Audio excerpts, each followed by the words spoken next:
बढ़वा चलिएगा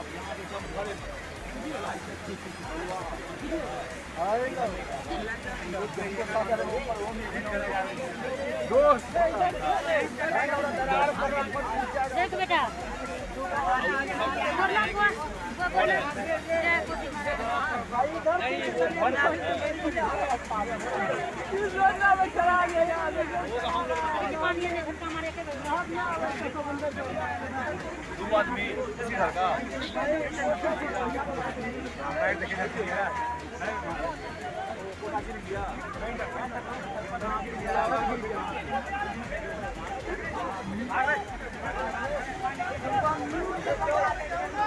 प्रशासन को फोन करें ताकि ये लोग प्रशासन किसी तरीके से पुलिस को मुहैया करा सके।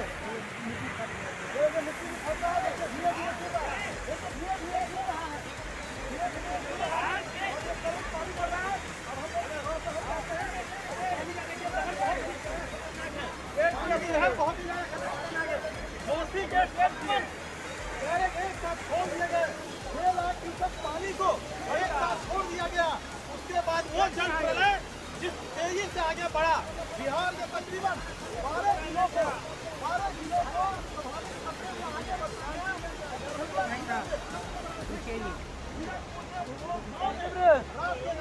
राजीव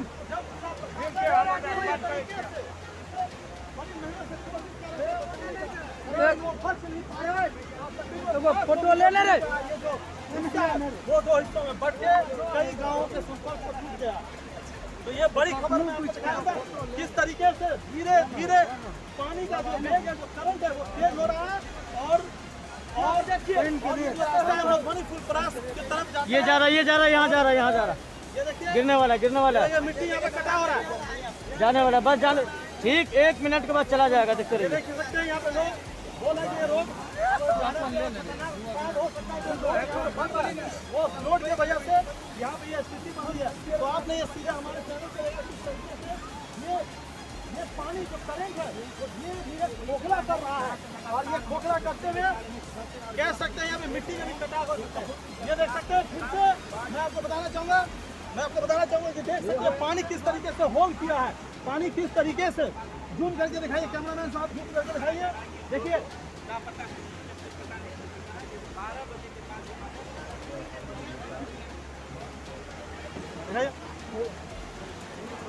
अब ये यहाँ पे पानी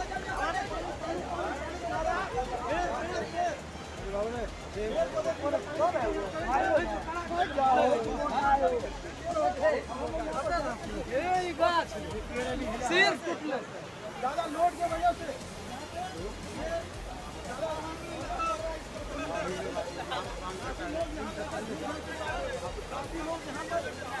लोग हैं जो गांव में उनके परिजन उनके वो अभी तक नहीं आ पा रहे हैं। काफी लोग का मवेशी भी अंदर है।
बिहार को भी देखेंगे ज्योग्राफिकली तो बिहार जो है इसके ऊपर ये वाला आपका देश हो गया आपका नेपाल। नेपाल पूरी तरह से पहाड़ है और बिहार के नीचे ये झारखंड है। झारखंड जो है वो भी तो पहाड़ी पठारी एरिया है, वो भी ऊंचा एरिया है। तो नेपाल से भी पानी जो आएगा वो बिहार की ओर आएगा और झारखंड से भी जो नदियां पानी लाएंगी वो बिहार में पलट देंगी। और ज्योग्राफिकली देखेंगे पूरा हिंदुस्तान का ऊपरी भाग तो वो पूरब की ओर ऐसे झुका हुआ है इस तरह से। तो यूपी से भी जितनी नदियां हैं उसका भी टोटल का टोटल पानी कहां चला आएगा? बिहार में। अब ये बिहार में चारों ओर से पानी आ जाता है तो बिहार इस तरह से धंसा हुआ है, मतलब ये ऊपर से भी धंसा हुआ है और नीचे से भी धंसा हुआ है और इधर का पश्चिमी भाग उठा हुआ है, इसलिए यहाँ की सारी नदियां इस डायरेक्शन में आने लगती हैं। बिहार का जो निचला भाग है वहां की जो नदियां हैं वो बाढ़ नहीं लाती हैं क्योंकि उनमें ज्यादा पानी नहीं होता है। वो बहुत ही बड़े ग्लेशियर यानी बर्फ के पहाड़ से नहीं निकलती हैं, वो झारखंड से निकलती है।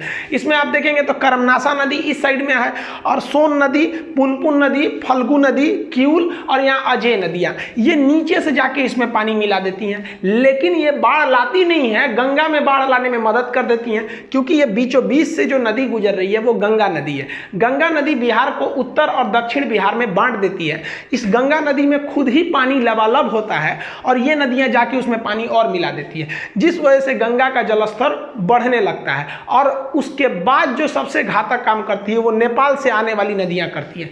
यहां देखेंगे तो सरयू नदी जो जिसको आगे जाके घाघरा भी बोलते हैं, तो ये सरयू नदी सारण जिला में आके मिल जाती है आपकी गंगा नदी में और ये बहुत ही ज्यादा मात्रा में पानी मिला देती है। नेपाल से आने वाली गंडक नदी भी इसमें पूरा पानी मिला देती है। गंडक के वजह से इस एरिया में पूरी तरह से बाढ़ आ जाता है।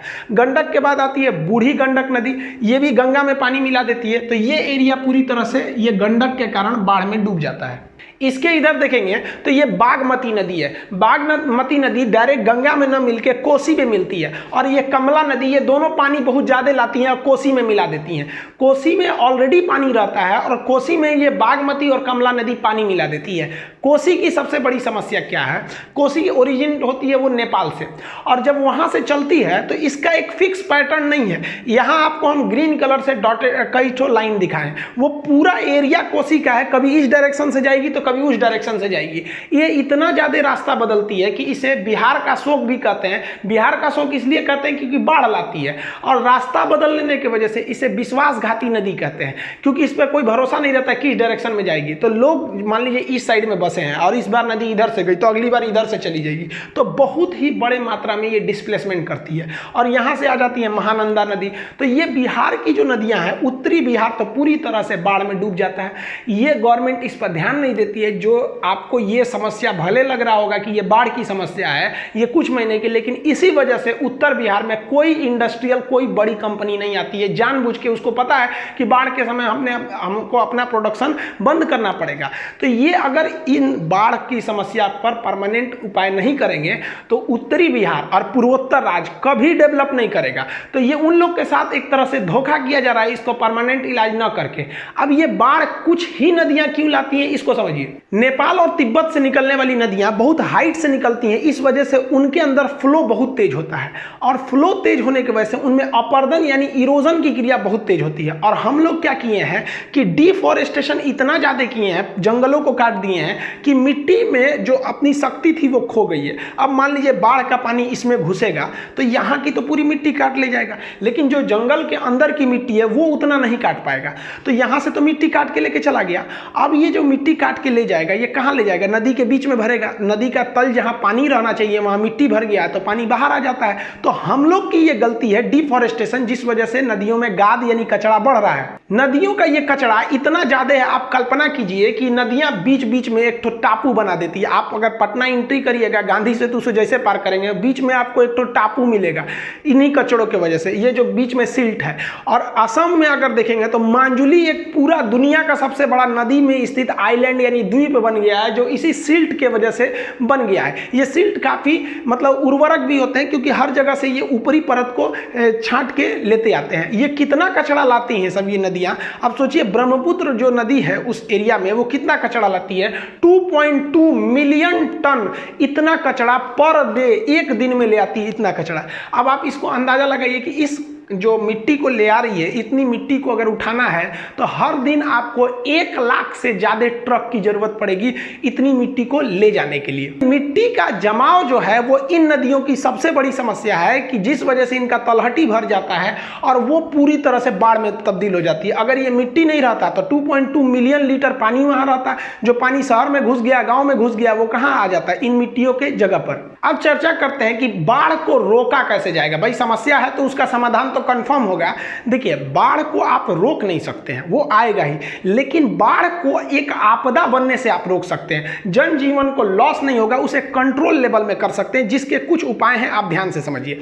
देखिए, जो शहरी एरिया होता है, बड़े से शहर होते हैं, उनके पास इतना पानी वेस्टेज होता है, बड़े बड़े अपार्टमेंट वगैरह में जो नहाने धोने में पानी जाता है, रेस्टोरेंट वगैरह, इन पानी को हम नदी नाले के माध्यम से नदी में जोड़ देते हैं, जिस वजह से नदी का जो जलस्तर है वो ऑलरेडी बढ़ जाता है। तो बाढ़ के पानी को रोकने के लिए उनके पास जगह कहाँ छोड़े, हम लोग शहर वाले ने उसमें कचरा भर दिए वहाँ पे।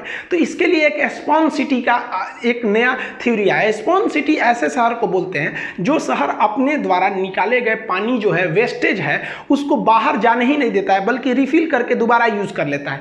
इससे क्या होता है कि नदी नालों को एक खास जगह पर शहर के चारों ओर 20-30-40 बड़े बड़े जलाशय बना दिए जाते हैं, रिजर्वायर, उसी में ये पानी स्टोर रहता है। और उस पानी को रिसाइकिल करके जो सड़कों की धुलाई है, बाथरूम है, या फिर जो रेलवे स्टेशन पे जो भी है बाथरूम वगैरह का जो पानी की सप्लाई, उसमें दे दिए जाते हैं। जो गार्डनिंग यानी जो बागीचे में फूल वगैरह दिए जाते हैं, उसमें दे दिए जाएंगे। आप देखे होंगे सड़कों के बीच बीच में फूल वगैरह लगा दिए जाते हैं, उसमें पानी कहाँ से देंगे आप? अच्छा पानी थोड़ी दीजिएगा। तो जो वेस्टेज पानी है उसी को यूज कर लीजिए। इससे फायदा क्या होगा कि हमारे देश के जितने भी जिला हैं, उन जिला या जो बड़े शहर हैं, उनका पानी नदी में नहीं जाएगा, जिससे कि नदी का लेवल नीचे रहेगा और वो बाढ़ के पानी को रोक सके। तो स्पॉन्ज सिटी को हमको बनाना चाहिए। हम लोग स्पॉन्ज सिटी पे ध्यान नहीं दे रहे हैं, हम अपना पानी को निकालने का खुद एक रास्ता देख रहे हैं। दूसरा क्या है कि जो आजकल जो सड़कें बना रही है, कंक्रीट की सड़कें नॉर्मल, उसके जगह पर स्पॉन्ज सिटी में क्या किया जा रहा है, पोरस अल्फेट सड़कों को बनाया जा रहा है। ये एक खास मटेरियल की बनी होती है जो बरसात के पानी को लगने ही नहीं देती है, सीधे नीचे भेज देती है। इसमें छोटे छोटे दरार होते हैं, नीचे भेज देती है, और नीचे भेजने के बाद इसमें एक वेल इस्टेब्लिश ड्रेनेज सिस्टम होता है जो इन पानी को सड़कों से ले आके और जहां जहां पॉन्ड बनाया गया है वहां पर स्टोर कर देता है, जिस वजह से ये सड़क भी गीली नहीं रहती है और सड़क का भी लाइफ आगे बढ़ जाता है। नदियों में जलस्तर को नीचे रखने के लिए हमें फॉरेस्टेशन, वन को जरूर लगाना पड़ेगा, वरना ये इतना कचरा काटेगा और नदी में जाएगा जिससे कि नदी का लेवल ऊंचा उठ जाएगा। और इन कचड़ों को मान लीजिए आप हर जगह जंगल तो लगा नहीं सकते हैं, जैसे मान लीजिए खड़ा ढलाव है, यहाँ पेड़ कैसे लगाएंगे, वही लेके गिर जाएगा। तो इसके लिए एक सबसे बेहतरीन उपाय है वेटिवर ग्रास। ये वेटिवर ग्रास बहुत अच्छा है। इसकी दो विशेषता, ये पानी बहुत ज़्यादा सोखता है और मिट्टी को बहुत मजबूती से पकड़ के रखती हैं इनकी जड़ें, जिस वजह से बरसात के वक्त में ये मिट्टी कटेगा ही नहीं। देखिए यहाँ पे की मिट्टी कट जाएगी, लेकिन यहाँ की मिट्टी नहीं कटने देगा। और इन घास को जानवर भी आराम से खा सकते हैं, इनमें रिप्रोडक्शन बहुत तेजी से होता है और ये बहुत जल्दी से दोबारा ये बन जाते हैं। तो आप यहाँ जानवरों का भी चारा का प्रयोग कर लेंगे और अपनी मिट्टी को भी कटने से रोक सकते हैं, ताकि नदियों का लेवल जो है वो ऊपर ना आए। इस बार जो हम लोग ने खास समस्या जो देखा वो काजीरंगा नेशनल पार्क और मानस नेशनल पार्क जो असम का था, उसमें क्या देखे कि जब बाढ़ आता था इन नेशनल पार्क में, तो बाढ़ आना भी जरूरी था। असम का एक तरह का ये कल्चर है कि हल्का बाढ़ असम के लिए ठीक है, लेकिन ओवरफ्लो बहुत खराब है असम के लिए, क्योंकि बाढ़ आने से मिट्टियां नहीं हो जाती हैं। लेकिन एक्सेस आ गया तो जो काजीरंगा नेशनल पार्क था, वहां के जो जानवर थे वो हाइट पे चले जाते थे। इनको भी पता था कि भाई बाढ़ आएगा, हाइट पे चले जाएंगे, लेकिन इस बार जो बाढ़ का पानी था इतना ऊपर चला गया। अब आप बताइए, ये इसके ऊपर जाएंगे तो ये तो छोटका छोटका डूबिए जाएगा सब यहाँ पे, तो डूबने से बहुत सारे जानवरों की मौत हो गई। तो हमें क्या करना चाहिए, एक इमरजेंसी प्लान के तहत जो हमारे राष्ट्रीय उद्यान है, वहाँ जानवरों की संख्या के हिसाब से हमें खुद से एक बहुत ऊंचा जगह मिट्टी से भर के बना देना चाहिए था।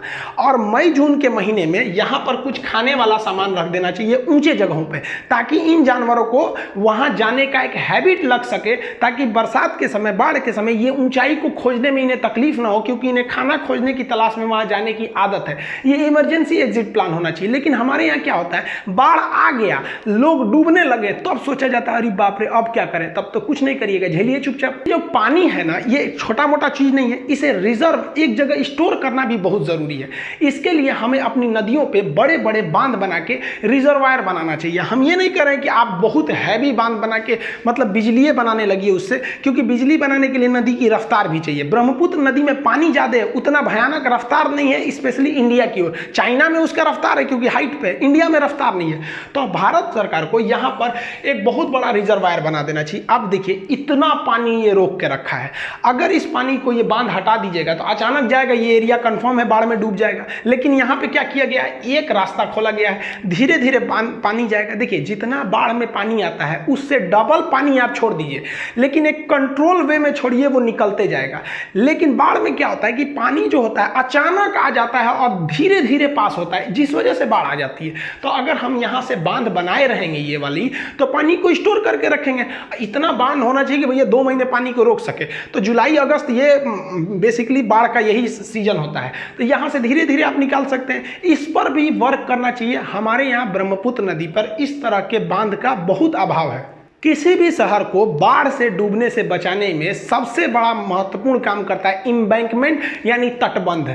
अब इस तटबंध का कितना फायदा होता है आप अंदाजा लगाइए कि डिब्रूगढ़ जो डिस्ट्रिक्ट है उसके किनारे किनारे तटबंध है, तो जहां पूरा आसाम बाढ़ से भयानक त्रस्त है, वहीं डिब्रूगढ़ में स्थिति एकदम खराब नहीं है। ऐसा नहीं है कि डिब्रूगढ़ में बाढ़ नहीं है, लेकिन अपेक्षाकृत वो कंट्रोल में है। तो डिब्रूगढ़ बांध से कैसे बच गया बाढ़ से? तो डिब्रूगढ़ ने क्या किया, अपने चारों ओर न बाड़ लगा दिया था, एम्बैंकमेंट लगा दिया नदी के किनारे। अब ये एक बहुत ही बड़ा खुलासा हुआ है इंडिया में कि जो बाढ़ पीड़ित एरिया है वहाँ अधिकारी और ठेकेदार क्या करते हैं, जानबूझ के कच्चे बांध बनाते हैं, नदियों के किनारे बांध कच्चे बनाते हैं। हर साल टूटेगा, हर साल पैसा आएगा, मरम्मत के लिए पैसा आएगा, वो फिर कमाएंगे, फिर ठेकेदार को होगा। ये जानबूझ के करते हैं। बांध जो बनाना है ये एम्बैंकमेंट, इसमें 2 चीज़ का ख्याल रखा जाता है। नदी से सट के आप बांध बनाएंगे तो नदी का पानी उफनेगा, इसको तोड़ देगा। तो आपको ऑलरेडी अंदाजा लगाना चाहिए कि नॉर्मली नदी कितनी बाहर आएगी, उसके बाद बांध को बनाना चाहिए एम्बैंकमेंट। जो भी आप 10-15 किलोमीटर लंबा बनाते हैं इसे मिट्टी लगा के। अब ये मिट्टी का बांध आप बताइए, अगर ये नदी ओवरफ्लो होगी तो इसको छोड़ेगी, तोड़ देगी। और इस एम्बैंकमेंट की सबसे खराबी क्या है, आप लाख किलोमीटर लंबा भी क्यों ना बना दे, एक जगह से जहां टूटा कि पूरा पानी शहर में घुस जाएगा। तो इसके लिए जरूरी क्या है कि जो पत्थर हैं उनको पत्थर को यहां लगाना चाहिए और उन पत्थरों को जाली में बंद करके रखना चाहिए। एक जाली आती है, जो पटना के स्टूडेंट होंगे वो देखे होंगे, आप जाइएगा NIT घाट पे तो घाट के किनारे जो पत्थर रखा गया है उसे जाली में रखा गया है। जैसे यहाँ देख रहे होंगे सजा के पत्थर को यहाँ जाली में रखा गया है। अब आप बताइए नदी का बहाव कितना भी तेज रहेगा, इन पत्थरों को तो हटा नहीं सकता, वो भी ये जाली में है। तो हम लोग क्या करते हैं, कच्ची ये वाले बना देते हैं और सरकार की ओर से पैसा आता है, इस सब का लूट के वो राजा हो जाते हैं। सरकार भी उतना ध्यान नहीं देती है, तो पब्लिक की भी गलती है ना, पब्लिक भी आवाज उतना नहीं उठा पाती। सोचो बाढ़ पीड़ित एरिया में चुनाव के समय नेता को घुसने नहीं देना चाहिए था वहां पर, कि बाढ़ कैसे आ जाता है। जब तक यहाँ बाढ़ जिंदा रहेगा कोई नेता को घुसने नहीं देंगे, यहाँ किसी को नहीं घुसने देंगे। यहाँ पे हमारे यहाँ बाढ़ में आके तुम पैसा बांट के चले जाते हो, इससे हमारा परमानेंट इलाज थोड़ी हो सकता है। तो ये जो एम्बैंकमेंट है इनको पत्थर के बनाने चाहिए थे और वो थोड़ी नदी से दूरी पर, और इसका प्रॉपर मेंटेनेंस होना चाहिए। मई के महीने में ही पूरी तरह से मेंटेनेंस हो जाना चाहिए, कहीं से खुला तो नहीं है, जिस वजह से नदी का धार सीधे निकल जाएगा। और एक जो सबसे बड़ा उपाय है जिस पे गवर्नमेंट नहीं ध्यान दे रही है वो डबल लॉस कर रही है। कैसे? मान लिया कि ये नदी है, हमने यहाँ एम्बैंकमेंट भी बना दिया, यहाँ भी बना दिया, लेकिन नदी में जो 2 मिलियन टन पर डे कचरा आ रहा है, ये कचड़वा कहाँ जाएगा भाई? ये तो इसी में रहेगा ना कचरा वहाँ पे। इस कचरा की वजह से नदी का लेवल जो है वो यहाँ हो जाएगा। अब पानी जेन्युइन है कि इधर फ्लो करेगा। तो इस पे क्या करना चाहिए, इस कचड़े को हटाने के लिए एक जहाज आती है, डोजर बोलते हैं उसे। ये क्या करती है, नीचे से कचड़े को उठा के अपने में भर लेती है, और जब ये जहाज का पूरा कैपेसिटी भर जाता है तो एक छोटी सी नाव को यहाँ लगा दिया जाता है, ये यहाँ से इसमें गिरा देती है। अब ये क्या है, ये नाव लेके जा सकता है। इससे डबल फायदा क्या होगा कि ये कचरा हट गया, तो इससे देखिए फायदा क्या है कि एक तो बाढ़ की समस्या टल गई, बाढ़ कम आएगा क्योंकि नीचे से जो कचरा हटा है इसमें अब पानी आ जाएगा, तल बढ़ जाएगा। अब इस कचड़े को हर 5 से 10 किलोमीटर पे एक डंपिंग सेंटर बनाना चाहिए। मई जून के महीने में इन इन नाव को पूरा रेगुलर घुमाते रहिए, 10-10 किलोमीटर पे बांट दीजिए कि भाई 10 किलोमीटर इस नाव का एरिया, 10 किलोमीटर दिन भर में चल ही सकता है वो। और वो क्या करेगा, हर 5-10 किलोमीटर पे एक डंपिंग सेंटर बना देगा जहां उस मिट्टी को वो रख सके ताकि नदी फ्लो हो सके। इसका जो दूसरा फायदा, एक तो बाढ़ से बच गए, दूसरा फायदा समझिए कि ये जो मिट्टी है, इन मिट्टी का हम यूज कैसे कर सकते हैं कि हम इसे या तो चिमनी वाले को दे सकते हैं या तो जो जमीन गड्ढा है उसे भरने के लिए दे सकते हैं। चिमनी वाला ईंटा बनाने के लिए क्या करता है, खेती की जमीन को लेता है। अब आप बताइए कि हमारे यहाँ हर साल घर बनते हैं लेकिन जमीन तो बढ़ नहीं रही है, तो ये चिमनी वाले भाई साहब लोग एक मोटा पैसा देते हैं किसान को ताकि वहाँ की मिट्टी को वो निकाल सके। तो क्या करना चाहिए, इस एरिया में जो 7 सिस्टर पूर्वोत्तर राज्य है, असम वगैरह एरिया, वो हर 8-10 किलोमीटर पे आपको चिमनी मिल ही जाएगा ये वाला। तो उनको कहना चाहिए कि भैया आप मिट्टी उठाइएगा, यहाँ से फ्री में मिट्टी ले जाइए। इससे क्या फायदा होगा कि इनको ट्रांसपोर्टेशन का खर्चा तो आएगा वहाँ से मिट्टी को ले आने के लिए, लेकिन इनका वो तो पैसा बच जाएगा जो ये किसान को देते थे वहाँ उनकी मिट्टी काटने के लिए। किसान का खेत भी बच जाएगा, वहाँ से पैदावार ज़्यादा हो जाएगा। तो ये तो दूसरा फायदा हो गया ये हर 5-10 किलोमीटर पर डंपिंग सेंटर बनाने से। और जो सबसे बड़ा फायदा होगा इस डोजर जहाज चलाने से वो ये होगा कि हमारी नदियाँ गहरी हो जाएंगी तो हम उस पर अपनी नदियों पर ट्रांसपोर्ट के लिए जहाजें ले जा सकते हैं। ये छोटे साइज की होती है नदियों पे चलने वाली जहाज, ये क्या होती हैं 8 से 10 ट्रक सामान लोड कर लेती हैं। अब इससे देखिए हमारी जो ट्रैफिक है उस पर बोझ कम होगा और जो ये नदियों से लाने वाला जो भाड़ा होता है वो सड़क से 10 गुना सस्ता होता है। अब जो नारियल पानी हम लोग पीते हैं पटना में, वो केरला में मिलता है 10 रुपये का। केरला से एक ट्रक अगर पटना आता है तो 1 लाख रुपया वो किराया लेता है।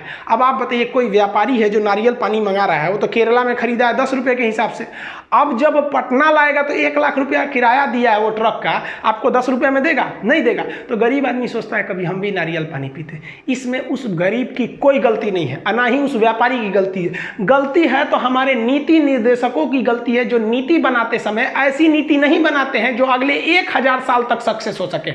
हमें अपने नदियों पर यह नीति बनानी पड़ेगी कि अगले 1000 साल तक बाढ़ नहीं आना चाहिए। तो हम लोग क्या नीति बनाते हैं, इस बार बाढ़ में कैसे बचाएंगे? रे चोट्टा कहीं के तो बाढ़ में बचाएगा, यहाँ 1000 साल तक का नीति बना के चलो। इससे क्या होगा, ट्रांसपोर्टेशन। अब बताइए दिल्ली में अगर कोई सामान, अगर आप दिल्ली से पटना मंगाते हैं तो 70,000 रुपये आप किराया देंगे। अगर नदियों को गहरा करेंगे तो यमुना जी में आप उसको नदी के माध्यम से ले आइए, वो इलाहाबाद आ जाएगा, वहाँ से गंगा के रास्ते पटना में आ जाएगा। वहाँ पे इतनी, इससे आपका 15,000 के आसपास में रेंट से आ सकता है उतना किराया से, क्योंकि पानी वाली जहाज का किराया ज़्यादा नहीं लगता है और ये आराम से ले आ सकते हैं यहाँ पर। तो हम लोग तो इससे 3 फायदा कर सकते हैं, हम 2 ही बोल रहे थे आपको। तो गवर्नमेंट को ये सब नीति बनानी चाहिए ताकि अगले 1000 साल तक के लिए हम इस नीति को बना सकें। नदियां गहरी होने से एक और फायदा क्या होगा कि ऊपर का कचरा जो साइड में जमा हो जाता था उसको तो छान लेंगे हम लोग, जो बीच का कचरा है वो जब नीचे निकलेगा तो समुद्र के किनारे जब नदियां आके मिलती हैं तो यहाँ पर जो कचरे जमा हो जाते हैं इसको साइड में आप देखिए ये एक्स्ट्रा जमीन हो गया। ये एक्स्ट्रा जमीन कहाँ से आया है, वही जो कचरा है उसको साइड में लगा दिए। इससे क्या होगा, यहाँ पर हम कछुआ पालन कर सकते हैं, मत्स्य पालन कर सकते हैं, कुछ नहीं तो यहाँ आप इसे एक वाइल्ड लाइफ सेंचुरी बना सकते हैं। यहाँ पे आप बढ़िया से समुद्री जीव जंतुओं को रहने के लिए आप आश्रय बना सकते हैं ताकि वो यहाँ पे आप इसे बना सकें। ये आपको एक एक्स्ट्रा जमीन मिल रही है, लेकिन ये एक्स्ट्रा जमीन का फायदा आपको लेना चाहिए तब। लेकिन आप क्या करते हैं कि हम लोग ये जो मिट्टी यहाँ समुद्र में आके गिरा है वो हमारे वहीं पे इधर उधर फैल जाता है, जिससे बाढ़ आता है, मिट्टी का भी यूज नहीं हो पाता है। तो